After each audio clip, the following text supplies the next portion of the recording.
වස්සාන කාලය එහෙමත් නැත්නම් චීවර මාසයේ හැටියට හඳුන්වන මේ කාලය තුල ගිහි ඔබට අප්‍රමාණ පින් රැස් කරගන්න පුළුවන් අවස්ථාවක් තමයි මේ ස්වාමින්වහන්සේලාගේ කටින චීවරය සකස් කිරීමට දායක වීම. භාග්‍යතුන් වහන්සේ මේ චීවර එහෙම නැත්නම් සිවුරු ගැන සඳහන් කරන්නේ ආනන්දයන් වහන්සේට කියනවා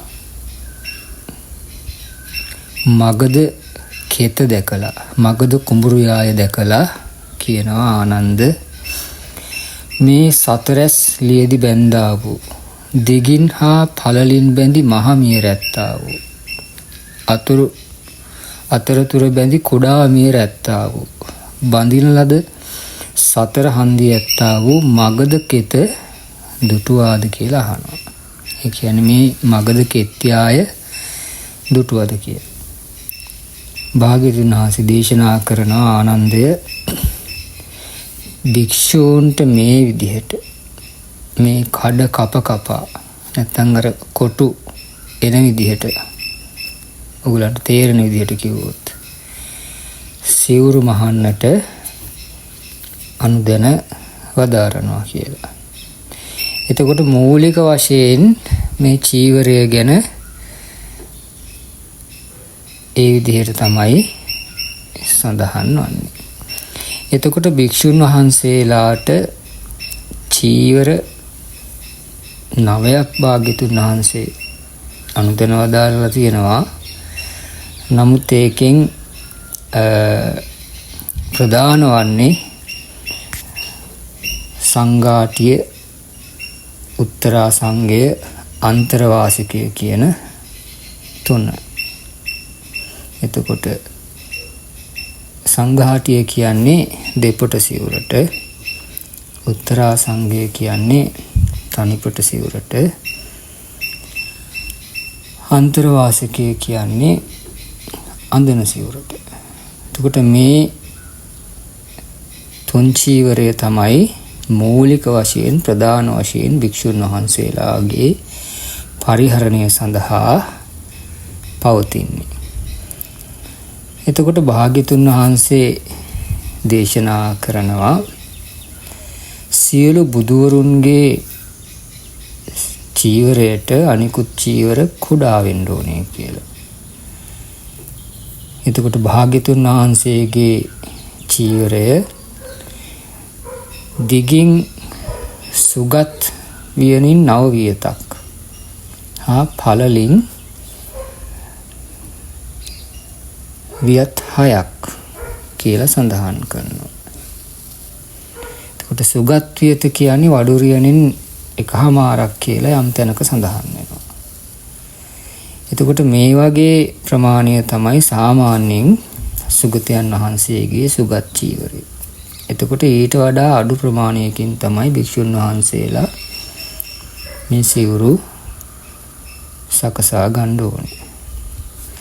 එතකොට බුදුරජාණන් වහන්සේ අනුජානාමි භික්කවේ ච චීවරානි කෝමං කප්පාසිකං කෝසෙය්‍යං කම්බලං සානං භංගං කියලා මේ සිවුරු වලට රෙදි වර්ග 6ක් අනුදැන වදාරලා තියෙනවා. කෝම කියන්නේ ගස් වර්ගයක ඇති කෙඳි වලින් වියන ලද රෙදි. කප්පාසික කියන්නේ කපු නූලෙන් වියන රෙදි. කෝසෙය කියන්නේ පට රෙදි. කම්බල කියන්නේ ලොමින් වියන රෙදි. සාන කියන්නේ ඝන රෙදි කෙඳි වලින් වියන රෙදි. භංග කියන්නේ මිශ්‍ර නූලෙන් වියන රෙදි. මේ වගේ රෙදි වර්ග 6ක් අනුදැන වදාරලා තියෙනවා. ඒ වාට සමාන වෙනත් රෙදි වර්ගද සිවුරට සුදුසුයි කියනවා. හිසකේ පියාපත් ගස්වල සුඹුළු සම්මාදියෙන් සිවුරු කරන්න බෑ කියනවා. ඊළඟට සිවුරේ පැහැය භාග්‍යතුන් වහන්සේ දේශනා කරනවා න භික්කවේ සබ්බ නීලකානි චීවරානි ධාරේතබ්බානි. සම්පූර්ණ නිල් පැහැය ඇත්තා වූ. ඊළඟට සබ්බ පීතකානි චීවරානි ධාරේතබ්බ. සම්පූර්ණයෙන්ම කහ පැහැ ඇත්තා වූ න සබ්බ ලෝහිත කානි චීවරානි ධාරයතබ්බානි රතු පැහැ ඇත්තා වූ.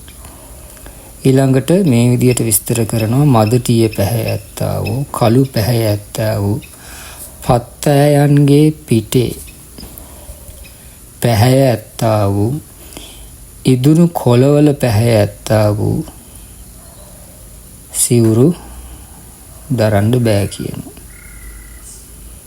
එතකොට මේ වෙනුවට භාග්‍යතුන් වහන්සේ දේශනා කරනවා මේ පාටවල් වෙනුවට වෙන පාටක් දරන්න කියන. වෙන පාටකින් පඳු පොවා ගන්න කියනවා. එතකොට මේ නිල් කහ ආදී වර්ණයන් ප්‍රතික්ෂේප කිරීමෙන් භාග්‍යතුන් වහන්සේ අදහස් කරලා තියෙන්නේ මේ සිවුරේ පැහැය මිශ්‍ර වර්ණයක් වෙන්න ඕනේ. එතකොට ඒකත් අපේ පෞරාණික පොතපතේ අටුවාවල සඳහන් වෙනවා මේ නුගපොතු තම්බා පඳු පෙව්වාම ඇතිවන පැහැය වගේ පැහැයක් තමයි චීවරයකට තියෙන්න ඕනේ කියලා. එහෙම නැත්නම් කළු රතු කහ යන පාට තුන මිශ්‍ර වෙලා ඇති වෙන කහට පැහැය. දැන් අපි ඒ කසාවත කිව්වට ඒ කසාවත කියන්නේ මේ කහට පැහැය කියන එකට.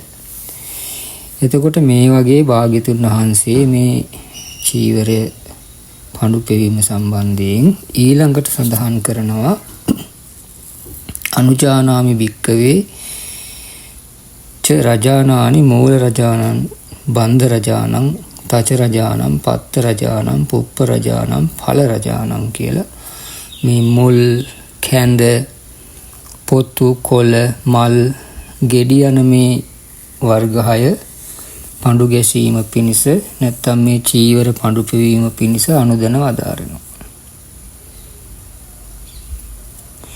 එතකොට අද කාලේ නම් බොහෝ විට මේ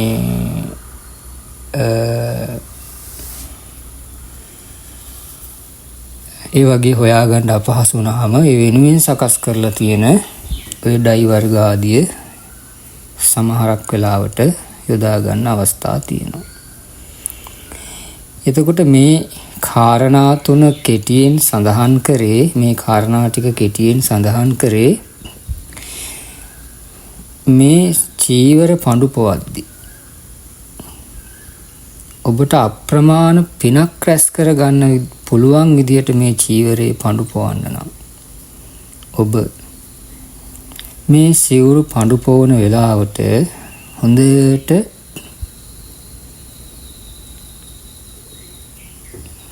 සංඝ ගුණ හිතන්න. සංඝයා උදෙසානේ මේ චීවරය පඳු පොවන්නේ. එතකොට හොඳට සංඝ ගුණ සිහි කරන්න පුළුවන්.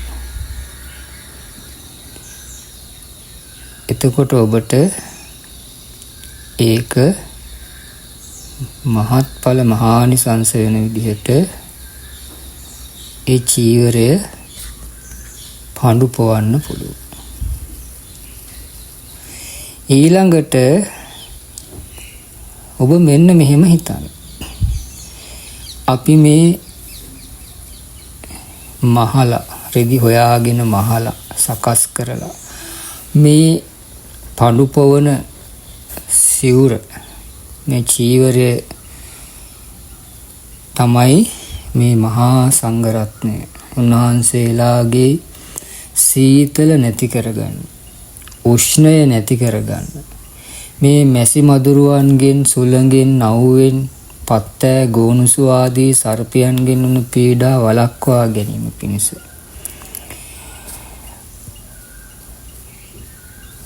ඒ වගේම ශරීරයේ නොවැසුවොත් ලැජ්ජාව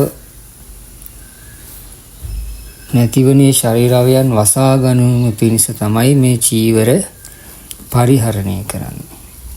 ඉතින් උන්වහන්සේලා මේ චීවර පරිහරණය කරලා උන්වහන්සේලා මේ සීතල උෂ්ණේ නැති කරගෙන මේ මැසි මදුරු පීඩා ආදිය නැති කරගෙන උන්වහන්සේලාට සුවසේ මේ නිවන් මඟ වඩන්න මේ චීවරය උපකාරයක් වේවා කියලා හිතලා හොඳට ඒ සිවුර සකස් කරන වෙලාව ඉඳලා සිහි කර කර පූජා කරන වෙලාව වෙනකම් හොඳට මේ පින රැස් කරගන්න. නැත්තම් පූජා කරන් පස්සේ වුණත් ඒත් පූජා කරන වෙලාවෙත් පුළුවන්, පූජා කරන් පස්සෙත් හිතන්න පුළුවන්. අපි මේ පූජා කරපු සිවුරු කවර හෝ සංඝයා වහන්සේ නමක් පොරවනවා නම් උන්වහන්සේලාගේ සීතල උෂ්ණය නැති වෙයි. මැසි මදුරු ආදී පීඩාවන්ගෙන් වළකී. ඊළඟට අර ලැජ්ජාව ඇති වෙන ශරීර අවයන් වසා ගැනීම පිණිස මේක උපකාරයක් වෙනවා. මේ විදිහට හොඳට මේ පින බලවත් කරගන්න පුළුවන්. ඒ නිසා හොඳට මතක තියාගන්න මේ කඨින චීවරය කියන්නේ භික්ෂුන් වහන්සේලාගේ දුර්වල සිවුරු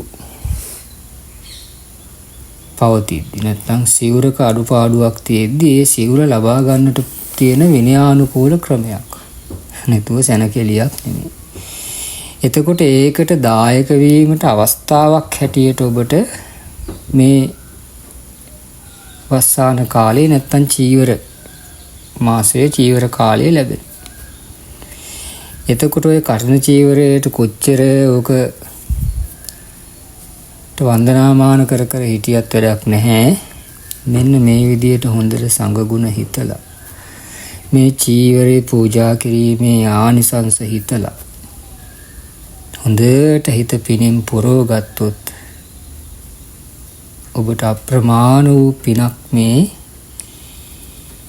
චීවර පූජාවෙන් රැස් කරගන්න පුළුවන්.